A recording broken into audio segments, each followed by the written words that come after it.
하나님께서 우리에게 주시는 말씀은 신약성경 야고보서 2장 14절에서 18절 말씀입니다.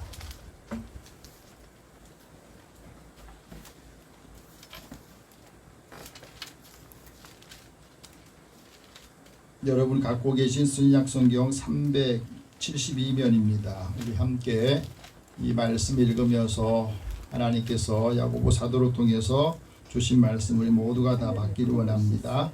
같이 읽겠습니다.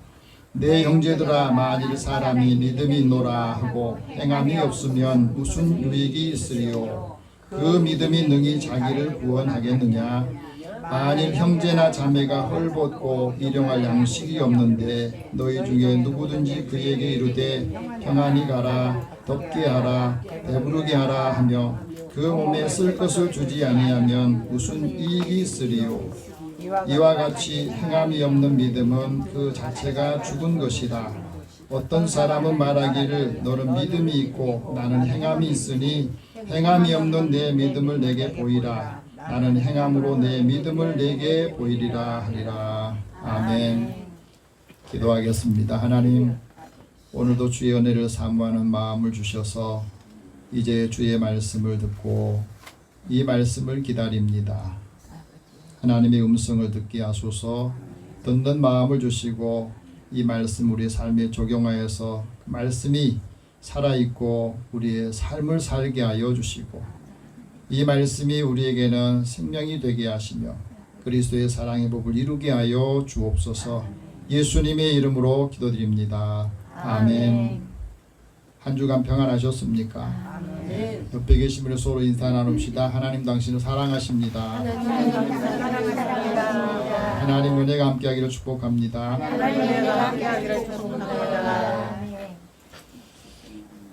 몽골에서 사는 어느 부부가 그 지역이 자꾸 사막이 되니까 지역에 있는 사람들이 하나씩 다 떠나요. 농사도 지을 수 없고 또 양을 치를 수도 없고 그러니까 도시로 다 떠나는데 이 부부는 남아가지고 그 사막에 나무를 심기 시작을 했어요. 동네 사람들이 떠나면서 무모한 짓을 한다고, 쓸데없는 짓을 한다고 비난을 하고 또 좋지 않은 소리를 했지만은 이 부부는 그 말에 개의치 않고 계속해서 나무를 심어갑니다. 죽은 곳에는 또 다시 나무 심고 그리고 시간이 이제 10여 년 지나다 보니까 그 사막이 이 나무가 심어져 가서 울창한 숲이 되면서 물이 흐르게 되고 또 그곳에 농사도 짓게 됐답니다. 그래서 다시 도시로 나갔던 사람이 다시 고향 마을로 돌아오는 그런 일이 있었다고 그래요. 여러분, 우리가 살아가면서 믿음이란 게 뭐냐? 믿음은 옆에 있는 사람들이 안 될 일을 안 된다고 말하는 그 상황에서도 믿음 있는 사람은 된다 할 수 있다. 그런 마음을 가지고 행동한답니다. 김현지라는 분이 쓴 긍정 믿음 수업에 믿음에 대해서 이렇게 표현을 하고 있습니다. 믿음이라고 하는 것은 우리가 살아가야 될 가장 중요한 것인데 살아갈 수 있다고 믿을 때에 사람들은 살아갈 방법을 찾는데 그리고 내가 살아야 될 이유를 찾는다고 하는 겁니다. 그래서 믿음 있는 사람은 아주 작은 일에도 가치 있게 여긴다는 거예요. 어차피 우리가 말하고 믿고 행동을 해야 그 결과가 나온 거잖아요. 믿음은 꼭 이루고 싶은 것이 생겼을 때 행동하는 힘이다. 믿음이 있으면 모든 삶이 특별해진다는 거예요. 모든 사람이 특별하다고 믿을 때에 그 일들이 가능해진다고 하는 겁니다. 우리가 진리를 믿는데 그 진리가 우리 삶의 기초가 되고 우리가 믿는 것이 실제한다는 것을 말하는데 우리의 삶에 있어서 뭔가가 변화됐다는 것은 에너지가 변화됐다고 하는 것이잖아요. 사람들이 긍정적인 생각을 하면 그 긍정적인 일에 집중을 하게 된대요. 그래서 그 과정이 하나하나 이제 집중을 하면서 성과가 나타나게 된다. 인생을 살면서 항상 우리 곁에 있어야 될 세 가지가 있습니다. 그게 바로 믿음, 소망, 사랑이에요. 믿음, 소망, 사랑 중에서 믿음이 필수 요소이고, 이 믿음이 왜 우리 삶의 우선순위를 둬야 되느냐? 믿음이 우리 삶의 근간이기 때문에 그렇습니다. 매일 우리가 믿음이 없으면 불안해가 두려워가 아무것도 할 수 없어요. 버스를 타든지 지하철을 타든지, 그 버스를 타든 지하철을 타든지 다 믿음이 있어야 타는 거거든요. 신뢰가 사랑의 관계를 오래 지속시켜 줍니다. 아무리 사랑하는 사람들이요, 신뢰가 깨지면 깨지는 거예요. 믿음이 건강한 인간관계를 유지하게 만듭니다. 그래서 사람을 선택할 때 믿음 있는 사람을 선택하고, 믿어지는 사람을 선택하고, 또 신뢰할 수 있는 사람을 선택하는 거예요. 다른 거 다 갖춰져 있는데 이 사람 믿을 수 없다 그러면 그 사람을 선택하지 못합니다. 중요한 것은 이 믿음에도 급이 있는 겁니다. 사람을 믿는 믿음이 있고, 하나님을 믿는 믿음이 있고, 하나님의 믿음이 있어요. 하나님의 믿음을 우리가 가질 때에 그 믿음으로 행동하면서 하나님 앞에서 우리의 삶을 증거하려고 한다고 하는 거예요. 여러분 믿음은 어떤 믿음입니까? 어떤 사람은 하나님을 믿는데 그 믿음이 자꾸 흔들려요. 왜 그렇습니까? 하나님의 믿음이 약하기 때문에 그렇습니다. 하나님의 믿음은 하나님 앞에서 주시는 그 믿음을 가지고 있을 때 흔들리지 않는 겁니다. 예수님께서 베단이라고 하는 곳에 갔다가 이제 예루살렘 성으로 들어가는데, 베단에서 나올 때에 좀 시장하셨나 봐요. 배가 고프니까 그 예루살렘 주변에는 이 무화과 나무가 마치 가로수처럼 있어요. 그 무화과 나무를 보니까 잎사귀가 있어서 무화과 나무 열매가 좀 있나 하고 보셨는데 잎은 있는데 열매가 없더래요. 그래서 예수님께서 그 무화과 나무를 보면서 이렇게 말씀합니다. 이제부터 영원토록 사람이 너에게서 열매를 따지 못할 거다. 그 말씀 한마디 하셨어요.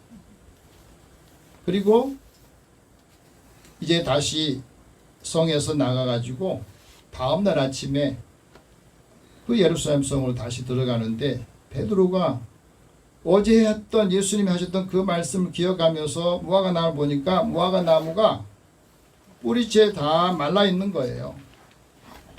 그래서 말라 있으니까 그렇게 말합니다. 라비여 보십시오. 저주하신 무화과 나무가 말라버렸습니다. 베드로가 그 말을 하자 예수님께서 제자들에게 뭐라고 말했냐면 하나님을 믿어라. 근데 사실은 이 말씀은 하나님의 믿음을 가지라는 뜻이에요. 하나님을 믿어라 하는 말은 하나님의 믿음을 가지라는 뜻이거든요. 우리 성경에는 하나님 믿으라고 번역을 했지만 그 원어 성경에 보면 하나님의 믿음을 가지라 그렇게 나와 있습니다. 여러분 하나님의 믿음을 가지라 왜 그렇게 말씀하셨느냐? 하나님의 믿음을 가져야 의심하지 않고, 하나님의 믿음을 가져야 내가 무엇이든지 기도하고 구하는 것을 받는 것을 믿는다고 하는 거예요. 그렇지 않으면 내가 기도했는데도 이게 될까? 해 주실까? 하면서 늘 물음표를 붙이는 거예요. 하나님의 말씀, 하나님께 드리는 기도가 응답받으려면 하나님의 믿음을 갖고 기도하고 기다리라고 하는 거예요.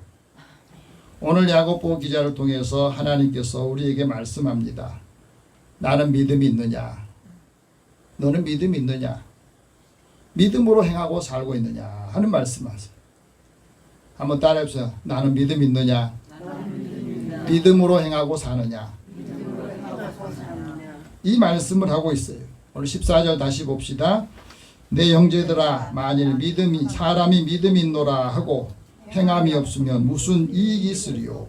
그 믿음이 능히 자기를 구원하겠느냐? 여기 믿음이 있다는 말은 믿음을 가졌다는 거고 믿음을 소유했다는 거거든. 또 믿음을 자각하고 있다고 하는 거예요. 근데 중요한 것은 사람이 뭔가를 믿는다고 하는 것이 복이고 은혜라는 겁니다.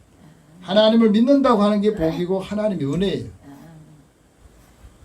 그래서 이 믿음을 통해서 왜 그것이 은혜고 복인가 하는 것은 사실은 믿음을 통해서 우리가 구원을 받거든요. 믿음을 통해서 병든 사람이 치유를 받고 믿음을 통해서 우리의 삶에 하나님께서 의롭다고 여겨주시고 믿음을 통해서 서로에게 평안과 위로를 얻게 하는 겁니다. 그래서 하나님께서 각 사람에게 믿음을 주시는데 그 믿음을 통해서 각 사람이 은혜대로 생각하며 사는 거예요. 생각할 것만 생각하는 거예요. 마땅히 생각할 것 그 이상을 품으면 우리 마음에 갈등이 생겨요. 오늘 이 말씀 여러분 들으시면서 생각할 것만 생각하시기 바랍니다. 생각하지 않아야 될 것 생각하면 그때부터 고민이 되고 의심이 되고 불안해지고 그런 거거든요. 그래서 믿음의 사람은 각 사람에게 주신 믿음의 분량대로 지혜롭게 생각하며 사는 것을 말합니다. 자, 오늘 말씀은 믿음을 가지면, 하나님의 믿음을 가지면 자신이 믿음이 있는지 없는지를 늘 테스트를 하는 거예요. 자기를 시험하고 자신을 확증한다고 하는 겁니다. 하나님의 믿음이 있어야 하나님을 절대 신뢰하고 하나님 말씀하시면 그 말씀을 듣고 바로 순종한다는 거예요. 그 대표적인 사람이 바로 아브라함이었어요. 우리 성경에 보면 여러 믿음의 모델들을 우리에게 소개해 주고 있는데 그 모델들의 중에서 누구를 따라갈 거냐에 따라서 그 사람 미래가 결정이 되고 미래를 알 수가 있는 겁니다. 하나님이 정말로 아브라함이 나를 사랑하는지 그 믿음을 시험하시기 위해서 이렇게 말씀합니다. 내 아들 내 사랑하는 독자 이삭을 데리고 모리아 땅으로 가거라. 거기서 너에게 일러준 한 산에 머물러서 이삭을 번제로 드려라. 그 말씀을 하신 거예요. 아브라함은 하나님의 말씀을 듣고 그 다음날 아침 일찍 일어나서 나귀의 안장을 지우고 두 종과 함께 아들 이삭을 데리고 번제에 쓸만한 나무를 쪼개가지고 집에서 그곳까지 3일 길을 걸어가요. 만약에 여러분이 나에게 하나님께서 이 말씀을 하셨다 그러면 여러분 어떻게 하시겠습니까? 내일 아침 일어나서 너 사랑하는 아들, 너가 사랑하는 딸을 어느 곳에 가서 나에게 번제로 드려라. 바쳐라 그러면 여러분 아침에 일어나 가지고 즐거운 마음으로 준비를 해서 가겠습니까? 아마 대부분 많은 사람들이 그럴 겁니다. 내가 잘못 들었나? 하나님 왜 나한테 이것을 요구하시지? 믿음이 없으면 마음이 흔들리고 믿음이 흔들리고 고민을 해서 아마 그것을 하지 않으려고 할 겁니다. 만약에 이 말을 사라에게 했다가면 아마 두 부부가 대판 싸움이 일어났을지도 몰라요. 당신 미쳤지 않냐고. 어떻게 이삭을 번제로 드리려고 생각하느냐고. 아마 그래서 가지도 못했을 겁니다. 그러나 아브라함은 하나님이 말씀하신 대로 주저하지 않고 바로 일어나서 다 준비해 가지고 갑니다. 아브라함에게 무엇이 있었기 때문에 그랬습니까? 이삭하고 대화를 하면서 아버지 번제 쓸 나무도 있고 나머지 다른 건 다 있는데 양이 없는데 어디에 양이 있습니까? 하고 물었을 때 아브라함이 이렇게 대답해요. 하나님께서 자신을 위해서 자기를 위해서 친히 준비하실 것이다. 이게 아브라함의 믿음이거든. 하나님이 나를 위해서 준비한 게 아니라 하나님이 이렇게 말씀하시니 하나님 당신을 위해서 아마 준비하실 것이다. 그게 아브라함의 믿음이에요. 이게 하나님의 믿음입니다. 오늘 우리가 신앙생활하면서 그 신앙이 자꾸 흔들리는 것은 하나님의 믿음이 없기 때문이에요. 그리고 내 입장에서 생각하기 때문에. 그리고 나를 위해서 하나님이 뭔가 해주겠다. 이것이 자꾸 흔들리게 만드는 거예요. 하나님의 믿음을 가진 사람은 하나님이 그를 믿으니 하나님이 그를 의롭다고 여기시고, 하나님의 믿음을 가지면 그 안에 예수님이 내 안에 계신 것을 스스로 알게 되는 겁니다. 예수 그리스도께서 내 안에 계시지 않은 사람, 그 사람은 버림받은 사람이다. 그래서 예수님 믿는 사람은 하나님이 주신 약속을 믿고 그 약속이 예수 안에서 이루어지기를 원하면서 살아가는 것을 말해요. 그래서 하나님께서 예수 안에서 사랑으로 역사하는 믿음을 우리에게 주시고, 그 믿음이 우리 삶을 질서 있게 살아가고 행동하게 한다 하는 것을 말합니다. 믿음이 작으면 어떻게 되느냐? 믿음이 작으면 늘 염려 근심에 매여 있는 겁니다. 여러분, 믿음이 작다는 말은 이 크기가 작다고 하는 거잖아요. 믿음이 작은 사람들은 제일 먼저 고민하고 걱정한 게 뭐냐면 생활고를 걱정을 해요. 무엇을 먹을까? 무엇을 마실까? 오늘은 무엇을 입을까? 그런데 이것은 다 이방인들, 하나님 믿지 않는 사람들이 구하는 거라 그랬습니다. 믿음이 약한 사람들은 어느 때에서 무엇을 할지 그것을 늘 고민하는데, 예수님께서는 그 말씀하시면서 이렇게 말합니다. 하나님께서는 네가 필요한 거 뭐가 있어야 될지 아신다. 그러니 네가 무엇을 구할 때 제일 먼저 우선순위에 두고 구해야 될 것을 구해라. 그러면 너에게 모든 것을 더해 줄 것이다. 우선순위를 구할 것이 하나님의 나라를 구하고 하나님의 의를 구해라. 그리하면 이 모든 걸 더해 줄 것이다. 여러분, 우리 인생에서 플러스 삶을 살려면 먼저 하나님의 나라를 구하세요. 내가 지금 하고 있는 일을 통해서 하나님 나라가 내 안에 임하고 우리 가정에 임하고 우리 자녀들에게 임하는 것을 먼저 구하고, 하나님의 의를 구할 때 하나님께서 더해 주신다는 말씀을 이루시기를 원합니다. 믿음이 약하면 환경을 보거든요. 내 입장에서 지금 이것 가지고 뭘 하겠느냐고 생각하면서 자꾸 부정적인 생각을 하게 돼요. 그리스도의 믿음이 있는 사람은 반드시 행동을 하고 그 믿음을 통해서 결과가 나타나고 응답을 본다 하는 겁니다. 만약에 믿음이 있다고 하면서 행동하지 않으면 어떤 유익이 있겠느냐 하고 의문을 던지잖아요. 믿음이 있어야 하나님을 기쁘시고 믿음이 없으면 하나님을 기쁘시게 못한다고 하는 거잖아요. 그러니까 우리가 지금 하나님 앞에 예배 드리는데 우리는 은혜 받았다 하는 말을 하지만, 사실 하나님께서 원하시는 것은 오늘 이 예배를 통해서 하나님이 기뻐하시는가 하는 것을 생각하라는 거예요. 내가 하나님께 드린 예배가 하나님께 온전히 드려서 오늘 참 너가 하나님께 예배 드리는 모습이 참 좋구나. 그게 우리가 하나님 앞에 드린 예배를 하나님께서 받으셨다고 하는 증거입니다. 그래야 우리가 하나님 은혜를 받고 다른 사람에게 은혜를 전할 수가 있어요. 그게 유익하다는 것을 말합니다. 미국의 하버드 대학교에서 심리학을 가르치는 조던 피터슨이라는 교수가 있었습니다. 이분이 유튜브 채널에 11개의 성경 강의를 올려서 기독교와 성경이 세상에 많은 영향력을 끼치고 있다고 하는 것을 말을 했습니다. 그때 이분에게는 뭐가 약했냐면 예수님의 부활에 대한 확신이 없었어요. 또 예수님이 우리를 구원한, 나를 구원하신다고 하는 이 확신이 부족했던 겁니다. 굉장히 중요한 거잖아요. 사람들이 신을 믿나요? 하나님 믿나요? 그러면 그 말을 질문하는 걸 제일 싫더라는 겁니다. 하나님 믿습니까? 하나님이 살아계십니까? 예, 살아계십니다. 이 말을 하기가 불편했다는 거예요. 예수님이 정말 부활했습니까? 하면 예, 부활했습니다 하고 믿음을 말해야 되는데 그 말하는 게 불편하고, 그는 이렇게 늘 말합니다.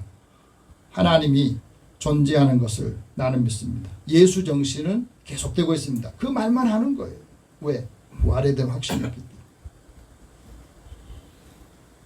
그러면서 늘 부활에 대한 그 자신이 회의적인데 성경은 이야기를 하고 가르치는 거예요. 그런데 이분이 언제 이 문제가 해결되냐면은 이제 자기 아내가 신장암 말기암에 판정을 받아요. 그리고 치료를 받는데 1년 동안 계속 치료를 받는데 이 항암 부작용이 생기면서 폐렴도 오고 1년 가까이 병상에서 아내도 지치고 옆에 있는 이 남편도 지치게 돼요. 그러니까 삶에 의미가 없어지고 고민이 생겨가면서 내가 이렇게 꼭 살아야 되나 하면서 자살을 해볼까 하는 생각도 들기도 했다고 합니다. 그런데 이 고통의 시간이 조금씩 지나면서 이 교수님과 또 아내가 아주 큰 변화를 겪게 됐답니다. 암 투병 과정에서 아내가 너무너무 많이 변한 거예요. 그래서 이제까지는 신앙 밖에 살았던 삶의 자리에서 하나님 앞에 나아가서 기도할 때 제일 먼저 변한 것이 식사하기 전에 기도하게 됐다는 거예요. 여러분, 식사하기 전에 기도하는 것이 우리는 일반 평상적인 일 같지만 안 믿는 사람들은 그게 생소한 일이에요. 식사 전에 기도하고 그 고통 가운데서도 하나님 앞에 감사하는 건 이 삶을 살게 되는 겁니다. 그러면서 그는 설명할 수 없고 이해할 수 없는 일들이 하나님께서 계속해서 자신에게 주는 것을 알게 됐답니다. 그러면서 아내의 고통과 그 투병 생활하는 과정에서 제일 먼저 깨닫게 된 게 예수님의 부활을 믿게 되고 하나님의 말씀을 이제는 자신이 확신하게 되면서 그 말씀을 전했는데 놀라운 것은 믿지 않던 딸이 하나님을 찾게 됐다. 그리고 하나님 앞에 성경을 읽고 기도하면서 하나님께서 나에게 주신 이제까지 경험하지 못한 평안을 경험하게 됐다. 그렇게 말합니다. 그러면서 온 가족이 예수 안에서 복음을 믿게 되고 받게 되고 부활을 믿게 되면서 그리스도의 역사성 그리고 하나님의 실존을 체험하게 됐다 하고 말합니다.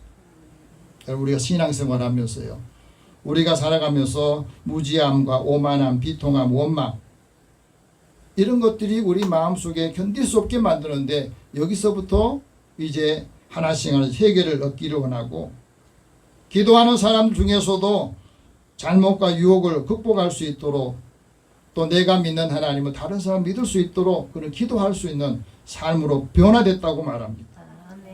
그가 이런 말합니다. 우리의 삶에 있어서 어둠이 지나고서야 비로소 빛을 알아보게 되고 모든 일은 나를 위해서 일어난다는 사실을 내가 깨닫게 되었다. 그 삶의 현장에 고난이든지 고통이든지 즐거움이든지 모든 일은 나를 위해서 하나님께서 주시는 거다. 그것을 깨달았다는 겁니다. 이런 믿음이 있는 사람, 하나님 믿음을 가진 사람은 마음에 긍휼히 여기는 마음이 있어요. 그래서 긍휼히 여기는 마음으로 사람을 보고 사람을 대하고 사람에게 은혜를 베푸는 겁니다. 오늘 말씀 보니까 형제와 자매가 헐벗고 일용할 양식이 없는데 그 사람들을 어떻게 대하느냐 하는 말씀을 하시거든요. 15절 다시 봅시다. 만일 형제나 자매가 헐벗고 일용할 양식이 없는데 그 사람 보고 어떻게 하느냐 하는 것을 우리에게 말씀하고 있습니다. 오늘 말씀 자세히 보세요. 이 형제와 자매가 왜 헐벗었는지 왜 양식이 없는지 그 문제를 말하지 않습니다. 우리가 사람을 볼 때 어떤 일을 하려고 하는 사람은요, 그 현상을 보고 이전에 뭐가 있었나 그걸 생각하지 않고 그 마음을 가지고 사람에게 다가가는 거예요. 그 문제가 해결되는 거예요. 그렇지 않고 왜 이 사람이 헐벗은지 왜 이 사람이 일용할 양식을 먹지 못하는지 게을러서 그러는지 이렇게 자꾸 따지는 사람은 그 사람에게 도움을 주지 않습니다. 우리가 살아가면서 줄이고 또 고통을 당할 때가 있잖아요. 이 고통의 원인들이 다 있습니다. 사도 바울도 복음을 전하면서 그런 고통을 경험해 봤어요. 복음을 전하면서 어떤 때는 굶주리게 되고 어떤 때는 목도 마르고 누구 한 사람이 작은 물 한 컵이라 줬으면 좋겠는데 이 목말라 있을 때 그런 사람을 발견하지 못해서 어려움을 겪기도 하고 벌벗어 보고 매도 맞아 보고 정처 없이 다 수고해요. 그러니까 고통당한 사람들을 보면서 어떻게 해야 되는가 하는 것을 알게 되고 그것을 말하고 있습니다. 그래서 예수님의 사랑으로 형제와 자매가 고통을 당하고 또 어려움을 당하면 하나님의 믿음을 가진 사람은 그에 개입을 한다는 거죠. 어려울 때 유익을 준다는 것은 사실은 나를 희생하는 거거든.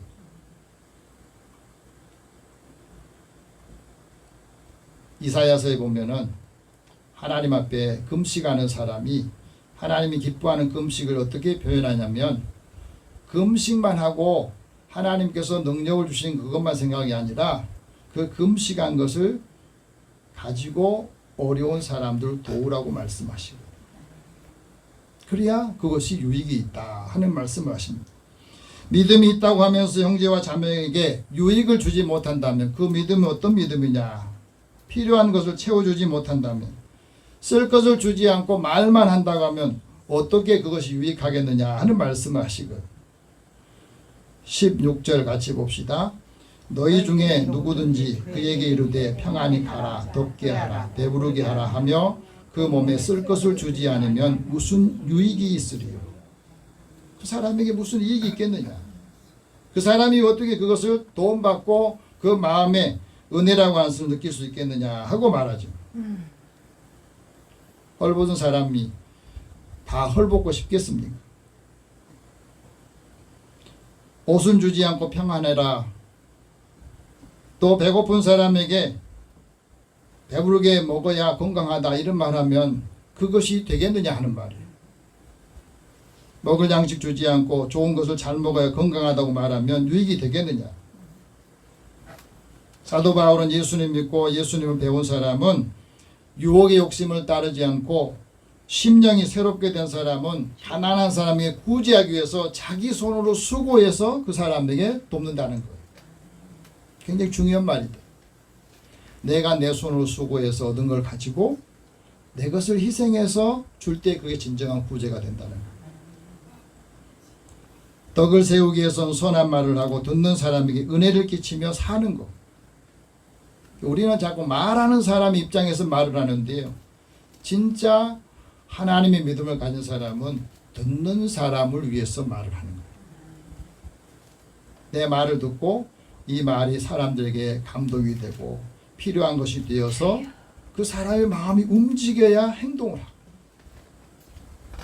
그러니까 우리가 많은 말을 들었는데 우리 마음속에 오래 남아있는 그 말이 어떤 말이냐? 내 마음이 위로가 되는 말. 내 마음에 근심과 걱정들이 그 말을 듣고 하나씩 하나씩 문제가 해결될 때 그 말이 살아있는 거예요. 우리가 처한 현재 상황에서 내가 무엇을 할 수 있을까 생각하는 겁니다. 많은 일을 하라는 게 아니고 내가 할 수 있는 일 중에서 지금 할 수 있는 일을 기회를 주신 것을 놓치지 말라 하는 거잖아요. 여러분 우리나라 노인이 1000만 명 시대에 살고 있다고 그래요. 근데 우리나라가 지금 선진국에 올라와 있는 상황에서 여러 선진국 중에서 한국 사람이 일을 제일 많이 했대요. 그 사람들이 이제 노인이 되어서 노후의 인생을 사는데 문제는 OECD 국가 중에서 선진국 국가 중에서 한국에 있는 노인들이 제일 가난하답니다. 왜 그래요? 다 벌어서 자식 키우는데 벌어서 다 결혼시키고 하는데 다 써버렸거든요. 정작 자신의 노후는 생각하지 않고 지금 우리가 지금 현실이 그렇게 살고 있는 겁니다. 그래서 어떤 분은 폐지를 줍고 재활용을 주어서 생계를 유지하는 노인들이 10년 전에는 180만 명이 돼요. 지금은 그 통계가 조금 줄었다고는 하지만 그만큼 이 노후가 굉장히 어려운 상황에 처해 있어요. 그런데 그런 분들을 사람들이 보는 시각이 다 다릅니다. 고통을 구경하는 사람은 개입하지 않죠. 왜 그렇게 사느냐고 말하는 사람 치고 그 사람에게 작은 것이라도 주는 사람이 별로 없다고 합니다. 가난한 사람을 도와주면 버릇이 나빠진다 그런 말만 하지 실질적으로 돕는 사람이 별로 없어요. 반면에 세상을 따뜻하게 만들어가는 사람들, 이 사람들은 자기가 땀을 흘려서 폐지를 줍고 어려운 사람을 돕고 환자들에게 그 병원비를 위해서 돕는 사람도 있어요. 어떤 분은 퇴직하고 연금이 나오는데도 그 폐지를 주어가지고 그 지역에 있는 어려운 사람들 돕기 위해서 그 일을 하신 분도 있더라고. 사회적 약자를 위해서 공간을 만드는 사람이 있고 선한 마음으로 누군가를 돕는 사람도 지금 우리 곁에 많이 있습니다. 믿음이 있다고 하면서 행동하지 않으면 그 믿음 자체가 죽은 거라고 하는 것을 우리에게 말씀합니다. 17절 같이 봅시다. 이와 같이 행함이 없는 믿음은 그 자체가 죽은 것이다. 우리가 믿음을 가지고 지금 행동하지 않으면 지금 내 믿음은 죽은 거라고 말씀하거든요. 믿음이 삶의 기준을 삼고 그 선한 눈을 가지고 하나님이 주신 양식을 어려운 이웃과 작은 것이라도 나눠본 사람은 믿음이 살아있는 거예요. 하나님의 믿음을 가진 사람은 그래서 판단을 멈추고 은혜를 나누면서 산다는 거예요. 여러분 우리 앞에 있는 현실을 보면서 왜 그랬나 그걸 따지지 마세요. 아 지금 나에게 하나님께서 저분에게 필요한 것을 채워주러 하는 모양이다. 건강한 사람은 약한 사람을 위해서 우리의 건강을 기부하는 거예요. 믿음을 가지고 섬기고 믿음으로 사랑할 때 그 자신의 믿음이 살아나고 다른 사람도 생명도 살리는 역할을 한다 하는 것을 말합니다. 그래서 믿음으로 사는 하나님 믿음으로 사는 사람은 이렇게 말합니다. 나는 행함으로 내 믿음을 너에게 보일 것이다. 18절 같이 봅시다. 어떤 사람은 말하기를 너는 믿음이 있고 나는 행함이 있으니 행함이 없는 내 믿음을 내게 보이라. 나는 행함으로 내 믿음을 너에게 보일 것이다. 나는 믿음으로 내게 주신 하나님의 은혜 그 믿음으로 나에게 삶을 너에게 보여줄 것이다 하고 말합니다. 전도서 기자는 이렇게 말합니다. 너의 떡을 물 위에 던져라. 여러 날 후에 네가 도로 찾을 것이다. 무슨 말이에요? 지금 내가 떡이 있어요. 그 떡을 맨 위에서 물 위에다 던져놓으면 네가 내려가면서 그 도로 찾는다는 거예요. 내가 해놓은 것을 자손들이 찾는 거예요. 내가 해놓았던 아름다운 선한 일들을 통해서 다른 사람이 찾는 거예요. 우리의 삶의 자리에서 어떤 것이 우리 삶을 인생을 가장 아름답게 하는 것입니다. 세계적인 배우로 인기가 있었던 오드리 헵번이라고 하는 여성이 있습니다. 이분이 이제 배우 생활을 내려놓고 이 구호단체인 유니세프라고 하는 그곳에 가서 홍보대사로 봉사를 하는데 많은 분들이 그가 이제 연기를 못하니까 쇼한다고 그렇게 비탄을 많이 했답니다. 그런데 그분이 그런 말을 많이 들어도 자기에게 주어진 일들을 내가 할 수 있는 것을 하면서 나중에는 이 대장암 말기로 진통제를 맞아가면서 봉사활동을 꾸준히 하다가 63세에 세상을 떠납니다. 근데 그분이 이런 말을 했어요. 아름다운 입술을 갖고 싶으면 친절한 말을 하라. 친절한 말을 해야 그 입술이 아름답다는 거예요. 사랑스러운 눈을 갖고 싶으면 사람들에게서 좋은 점을 보라. 사람에게 좋은 점만 보라는 거예요.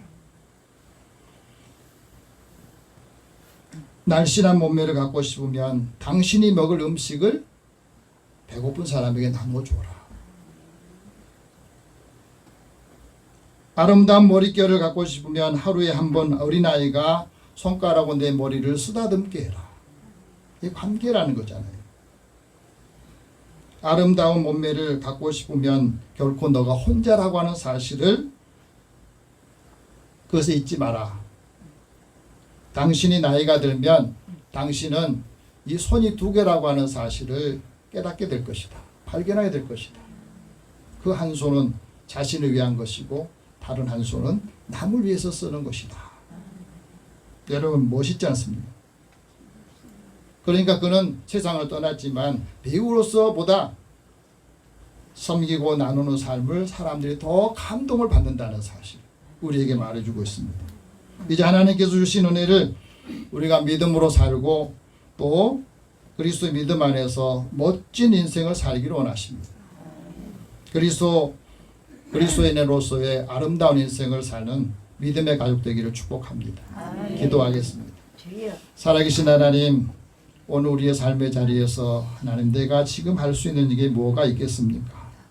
하나님의 마음에 감동을 주시면 기회를 놓치지 않고 바로 실행하게 하여 주시고 아름다운 삶의 열매 또 한 사람 한 사람 영혼이 주님께로 돌아온 역할을 잘 감당하여서 하나님 앞에 할 말이 있고 칭찬 듣는 상급을 받는 믿음의 사람 되게 하여 주옵소서. 예수님의 이름으로 기도드립니다. 아멘.